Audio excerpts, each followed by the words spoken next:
Good afternoon, everybody. Afternoon. Right there.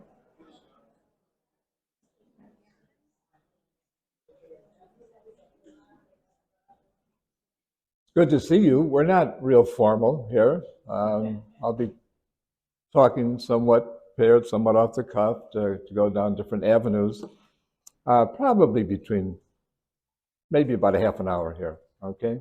We'll try to have some time for any comments or questions you might have. It's a nice time to just learn more about Therese or share thoughts about her. It's been amazing the weather we've had. I think Therese did that so that we can get around to the shrine and be over here at the museum, and we have her parents' relics right there. So yeah, we've been very very blessed. You know, one of her favorite saints was Saint John of the Cross, another Carmelite, and I think Therese found in the poetry of Saint John language for her experience in life. Um, you know, John's view, and this is really, I think, the human journey. I think when we talk about Therese of Lisieux, we're talking about this great drama of the human heart and how it yearns for God. But the great drama is told on a small stage of one young girl and then one young woman's life. But it's the same story. When John of the Cross tells this story, he says, we wake up in the middle of a love story. We wake up in the middle of the love story. Someone has wounded our heart and made it ache for fulfillment. And we don't know who did it or where that one went. So this heart that is aching and yearning for fulfillment impels us into life. And as we go into life, we're asking the world around and individuals, have you seen this, the one who did this to me, who wounded me with love and then fled before I knew who it was? And in John's poetry, he'll say, well, the whole world says yes, the one you're looking for, with a glance alone, made us as attractive as we are, but kept going. And so the heart keeps impelling us to look for God, and we ask, have you seen the one who wounded my heart? You know, St. Augustine, when he finally finished looking all over the world and through different philosophic groups and all that, finally was converted, and he wrote his Confessions, kind of an autobiography. He said, Lord, you've made us for yourself, and our hearts are restless until they rest in you. That's a wonderful statement. It says so much about our human journey. Our hearts are restless until they rest in you. And talking about his own life, the way he converted, he picked up St. Paul to the Romans, and it described his wayward life, and he was captivated by it. So eventually led to his conversion. And in his confessions, he said, Lord, you were inside, but I was outside. You were with me, but I was not with you.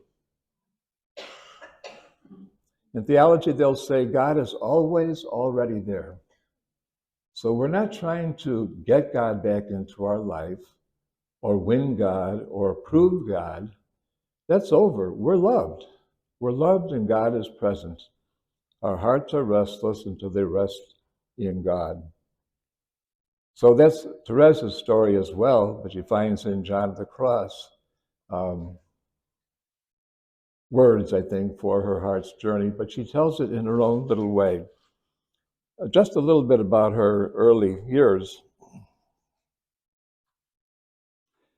course, born in Alençon, France, parents whose relics we have right here with us, very, very blessed. They were canonized in 2015, first couple. Therese was the youngest of 9 children, 4 of whom died in infancy. At her birth, Therese was entrusted to a woman in the countryside who would nurse her. She lived on a farm for over a year. She was then returned to her mother, And when Therese was 4.5, her mother died. And then Pauline, her sister, said, I'll be your mother. And then Pauline went to the convent. So in trying to understand Therese's confidence in God and yearning, her early loss of mothers, where she's taken from her original mother to a nursing mother, back from the nursing mother to her original mother, who died when Therese was 4, and then the older sister going to the convent, was very difficult on her. She's not a person who just had a happy-go-lucky life. She had much suffering, as all do in life, so she's a very good model for us. She viewed her life in 3 phases. She was a happy child until her mother's death. After her mother's death, she entered the saddest period of her life, and she only emerged from that period when she was 14 years old. Therese became very self-involved and hypersensitive. She confessed that she really easily cried, and then she cried because she cried. After her mother died, Pauline said she would be Therese's mother, but then when Pauline decided to enter the Lisieux Carmel, Therese had a psychosomatic reaction, lasting for over 2 months. She experienced a cure when she saw the ravishing smile of the Blessed Virgin. So commentators do point to the loss of mothers that she had to endure very early in her life. And maybe she concluded, I can't really trust life, and was able to trust the Lord more deeply. And this is something about the way she talks about the heart. Therese recounts an incident in her early years when she and her sister Celine were given an opportunity to share unwanted doll clothing by their sister Léonie. Celine took one item. Therese reacted to sharing, saying, I choose all. She also then took the entire basket of clothing. And she wrote, this little incident of my childhood is a summary of my whole life. So what she's saying? Well, she's saying what your heart says, what my heart says. It will never be settled finally until it's with God. All. We are made to possess all, to know all, to be all. We are meant to be with God. We are God-touched and God-targeted. So until we're one with the Lord, our hearts will be restless. And so when she says, I choose all, and that's a summary of my life, she's talking about how her deepest desires in life were ultimately for God. And those desires perdured. It's a small way of talking about it. I choose all the doll clothing offered me, but it's the human heart. By the way, the clothing was given by Léonie, and I was talking to someone who was asking about Léonie. Sometimes she's referred to by the family as poor Léonie. She wasn't quite as gifted as the other sisters, and she saw them one by one go to the Lisieux convent, and she tried 3 times to enter a convent, not Lisieux, and 3 times came out. And she was actually with the father and Celine when Therese died, and Léonie was one of the mourners at the funeral. But Léonie eventually, on the 4th try, went to the Visitation Convent in Cannes, and she stuck. And she stayed there. And she became really a follower of her younger sister's little way as a visitation sister, and also the lovely spirituality of Francis de Sales guided her as well. So from a very rocky beginning, not seeming to fit in the same style of her whole family, Léonie eventually lasted 43 years in the Visitation Convent. And so many people identified with her struggle in life that they came to the convent, they were visiting, they were writing for prayers. So pretty soon they had to move Léonie's tomb into the chapel of the convent, And then her cause for beatification was taken up by the diocese. And that cause was completed, the diocesan cause, and it's been moved to the Vatican for the Congregation of Saints. So it's a happy story. It turns out beautifully, but one who struggled all the way through.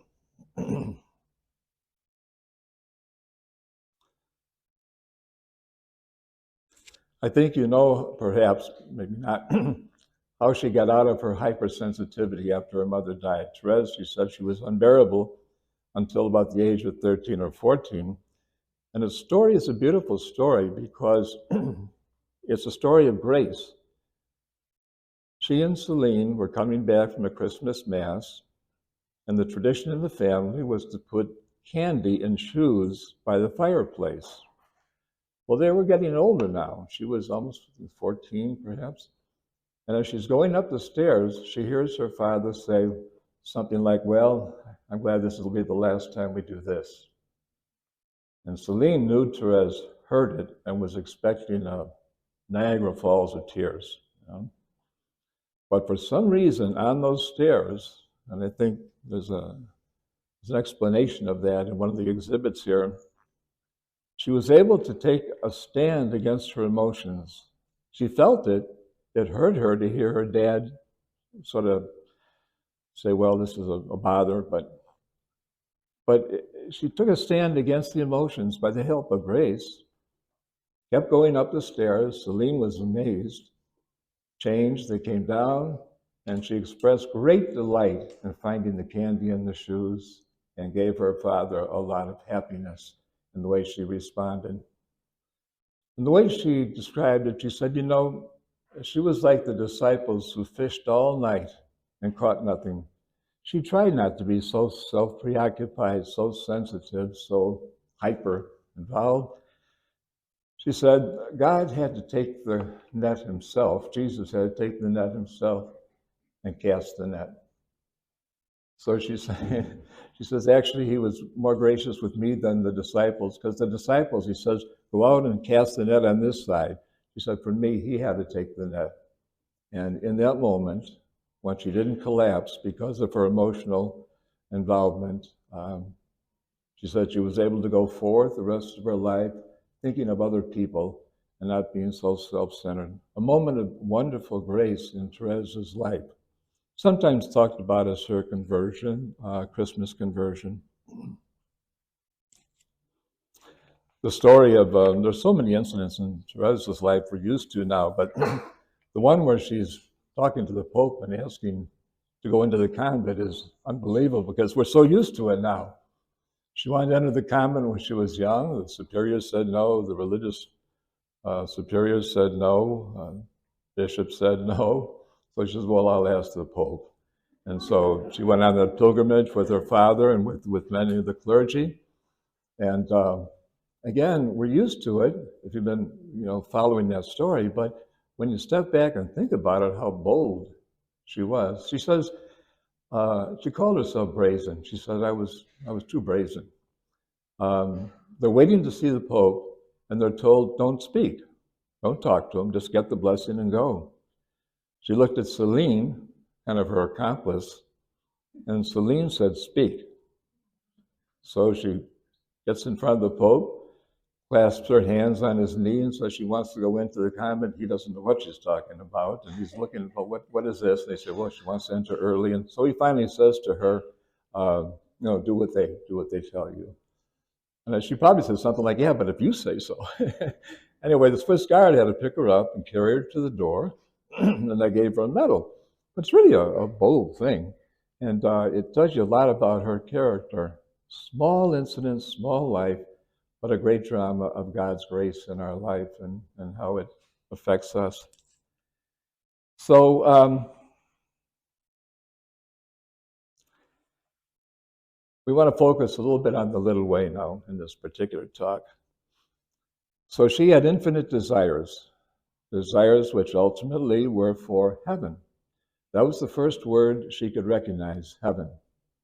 And her dad would point to the stars in the sky, and she would say, she'd see a T of the stars, and so she would say, Therese is in heaven. So that was heaven captured her heart's desires. There aren't many words you can use sometimes when we're dealing with holy mystery, and heaven for her was what held her heart's desires. She had infinite desires, but she had very finite ways for achieving them. For example, she admired Joan of Arc. But Therese says, how am I going to do something great because I have these great desires? I'm not going to lead armies. And then Therese of Avila was someone she admired who founded the community she was part of, a reform in the church. And Therese says, I can't do those big things. But how do I handle these large desires?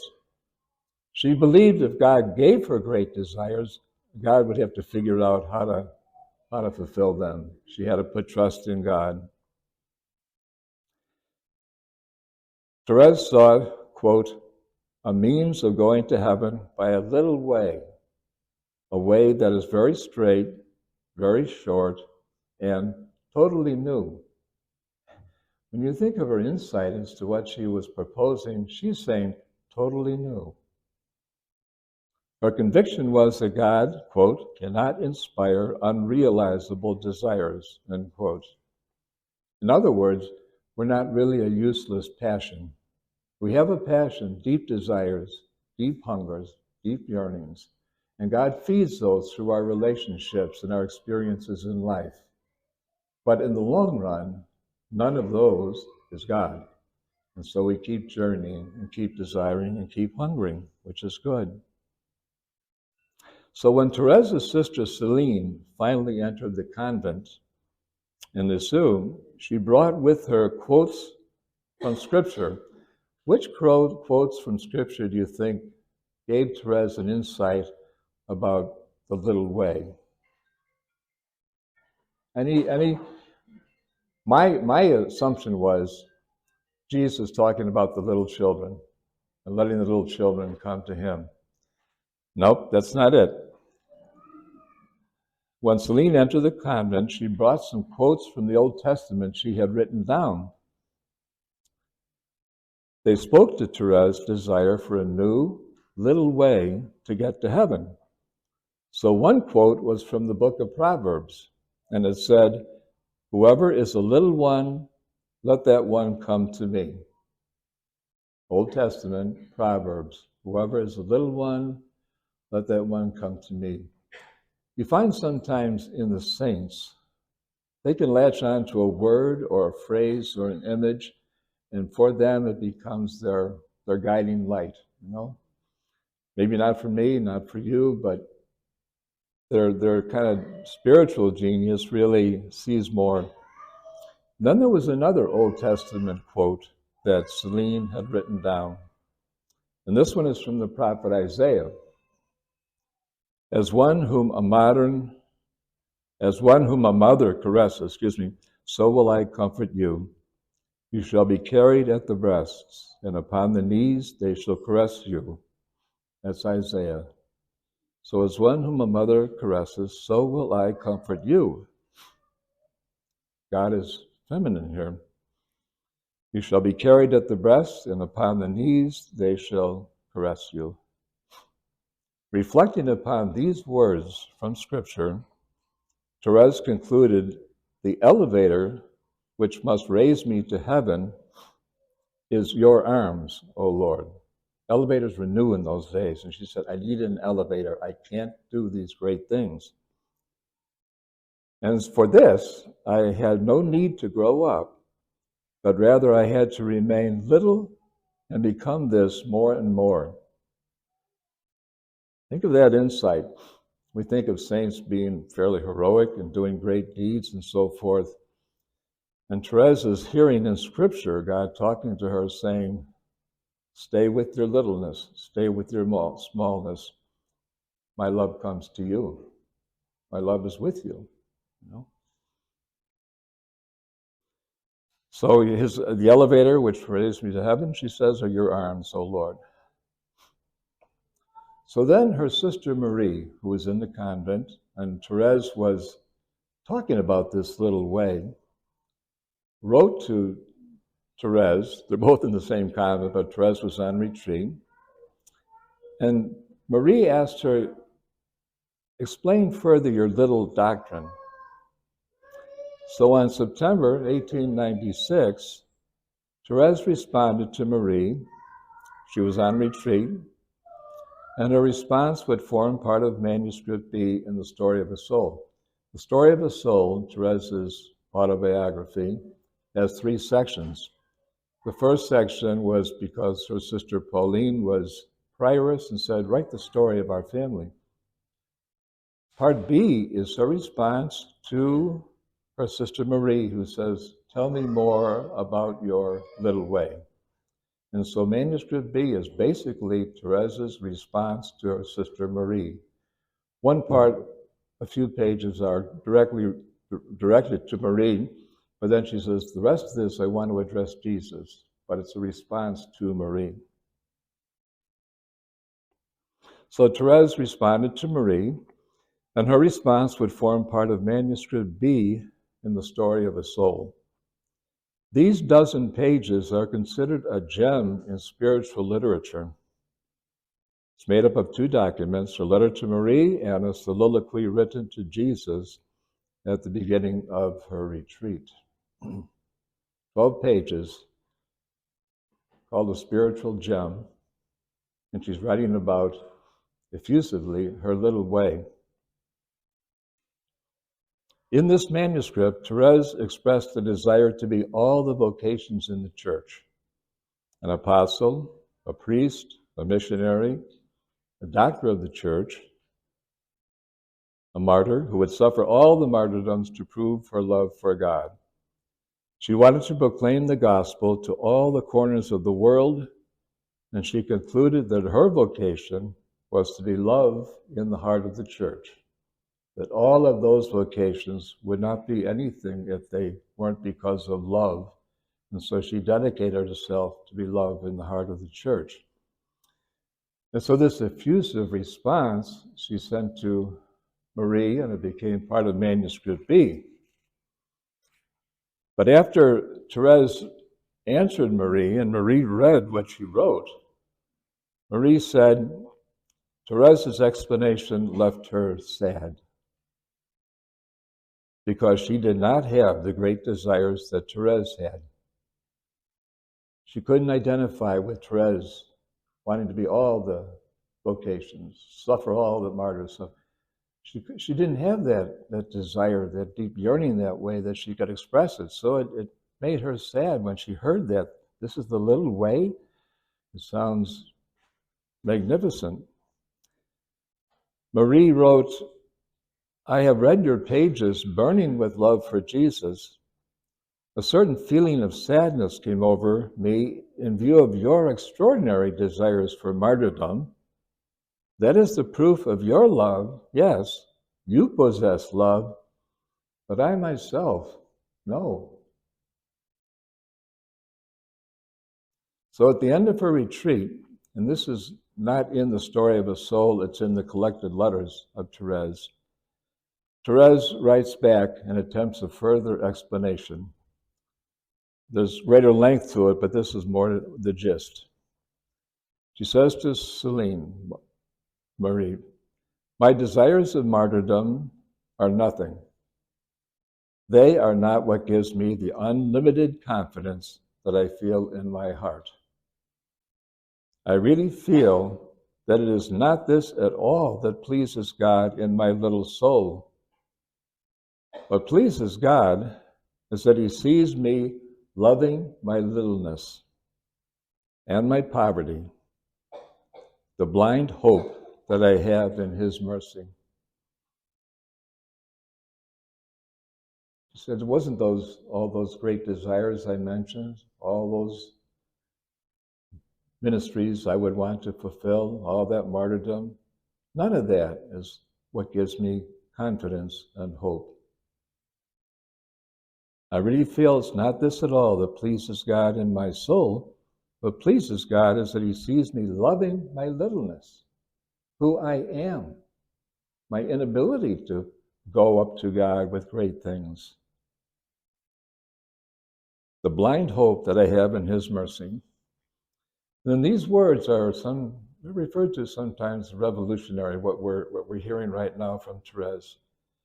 She says to Marie, the weaker one is, without desires or virtues, the more suited one is for the workings of this consuming and transforming love of God. The weaker one is, without desires or virtues, the more suited one is for the working of this consuming and transforming love. So in effect, she's saying to Marie, you don't have these desires. You don't have this great passion. You got nothing going for you. You're in a better situation than someone who claims all kinds of virtues and holy thoughts and so forth. Because you have to put your confidence and trust not in what you're doing, not in your desires, but in God's merciful love. You're in better shape than I am, she said. That what she's saying? That's very, very gospel, but very radically said. He says, I don't have those desires, I don't have those hopes. She's a good person, obviously. But Therese says, that's not where my faith and hope is. It's in God's mercy. It's not in my virtues or my desires. So don't worry, Marie, don't worry, because God is merciful and loving, and that's where we place our faith. And then she said, it is confidence and nothing but confidence that must lead us to love. She'll say that is confidence and nothing but confidence that will lead us to love. At the end of her autobiography, Therese will say, even if I had all the sins in the world, I would go to God with confidence in God's love and mercy, throwing myself on God.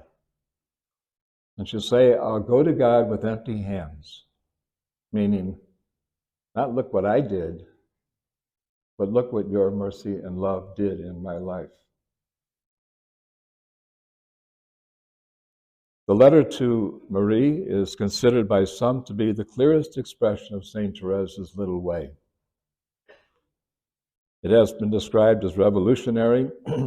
It's not in the story of a soul, but it is in her collected works, collected letters.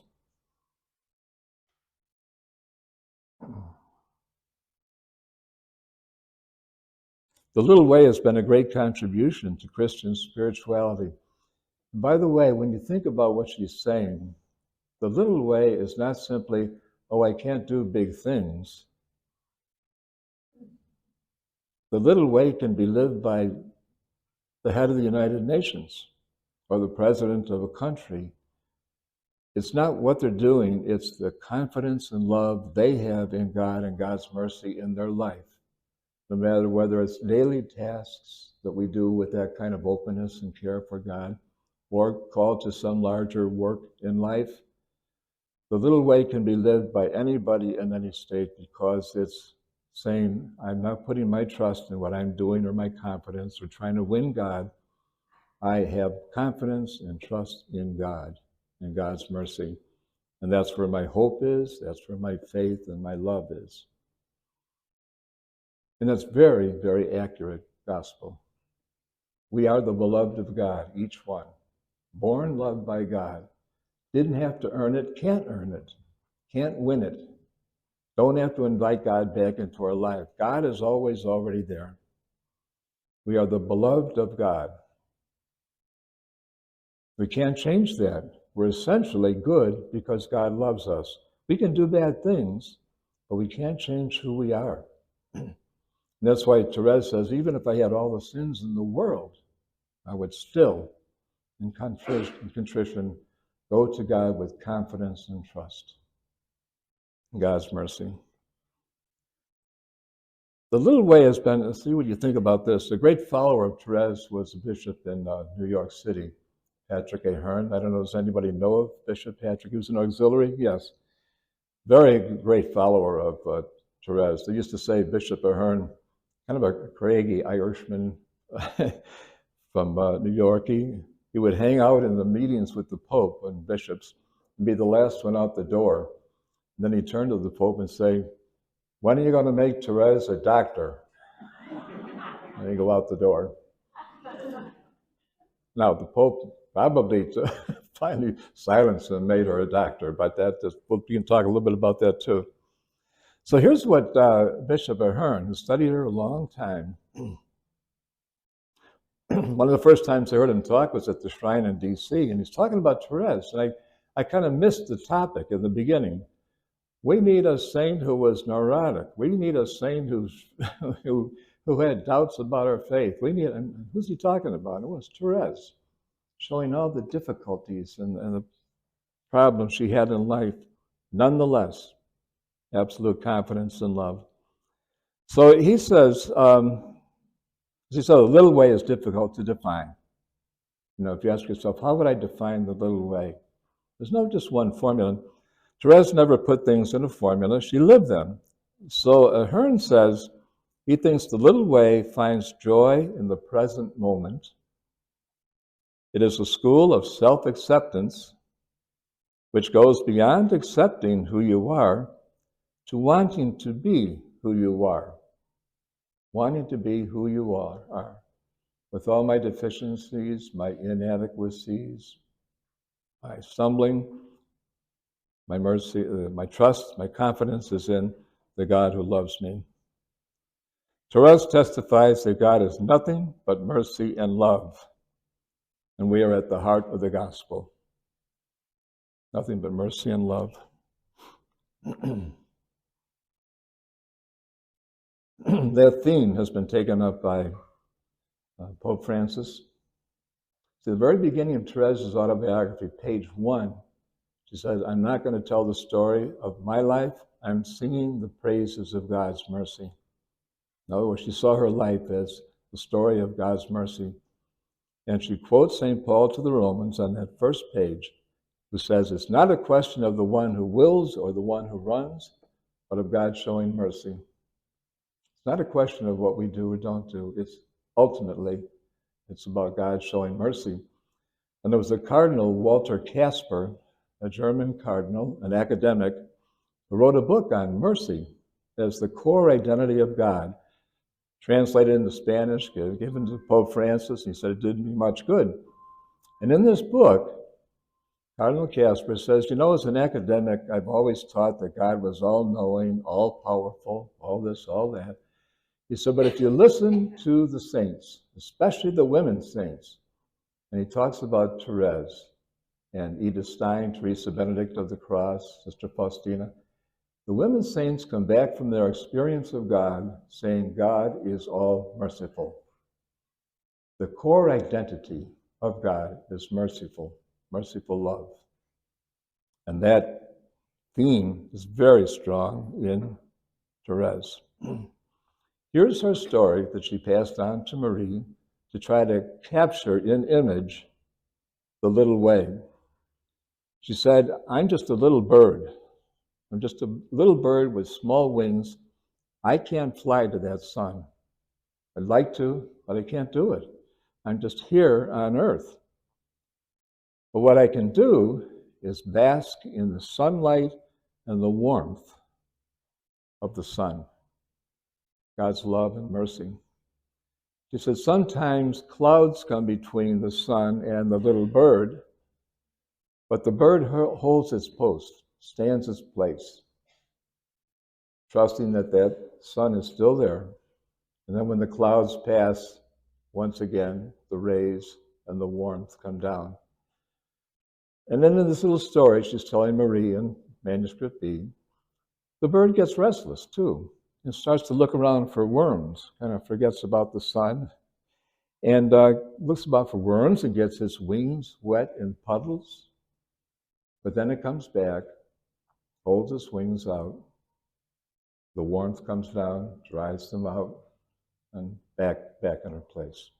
That's a beautiful little story of the little way. Our hope and trust is in God's mercy and love. Therese says, I don't think God is looking for people to punish. God is looking for people to open their lives to God's transforming love. And there are few who are willing to do that. Think of that, what she said. I don't think God is looking for people to punish.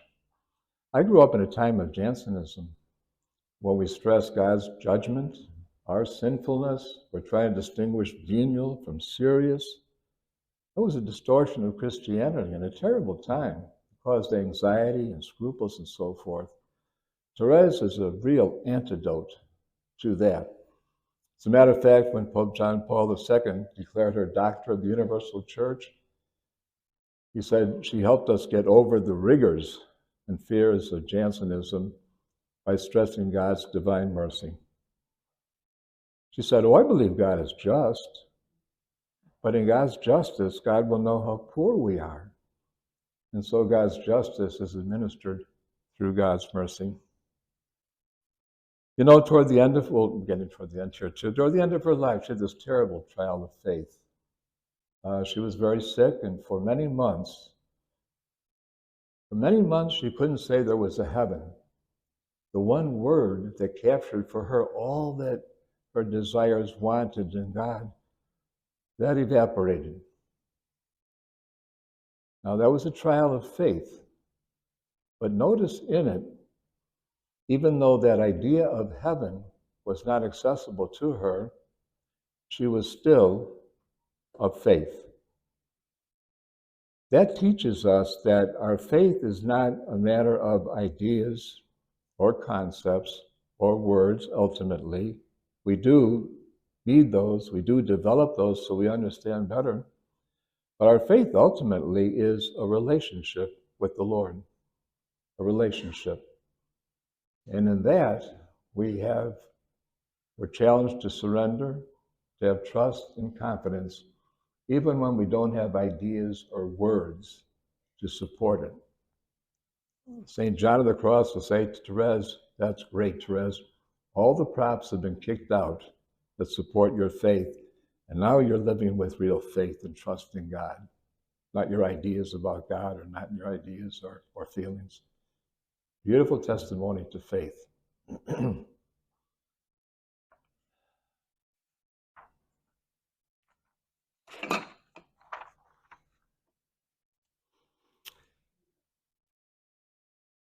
So I think we'll end and then see if we have some comments or questions. I was thinking about that whole idea of faith, that it really is, it's a relationship. And sometimes these darker times kind of purify that relationship. If I've been leaning on this or leaning on that in place of really hoping and confidence in God, it's a real challenge to surrender into the mystery of God, beyond my ideas and beyond. It's like loving another person. When you think about it, there's only so much you can say about another person, so much idea or understanding or content about that person. If you're going to go on in love, eventually we have to surrender into the mystery of that person. And that's what faith is for us. And that's what Therese was doing toward the end of her life, really giving an example for all of us who need faith. So here's what she said at the very end of her story of the soul, which I mentioned. Yes, I feel it, even though I had on my conscience all the sins that could be committed. I would go, my heart broken with sorrow, and throw myself into Jesus' arms. For I know how much he loves the prodigal child who returns to him. It's not because God, in his anticipated mercy, has preserved my soul from mortal sin. She was told she never seriously offended God. But it's not that, she said, that I go to him with confidence and love. My confidence and love is that merciful God.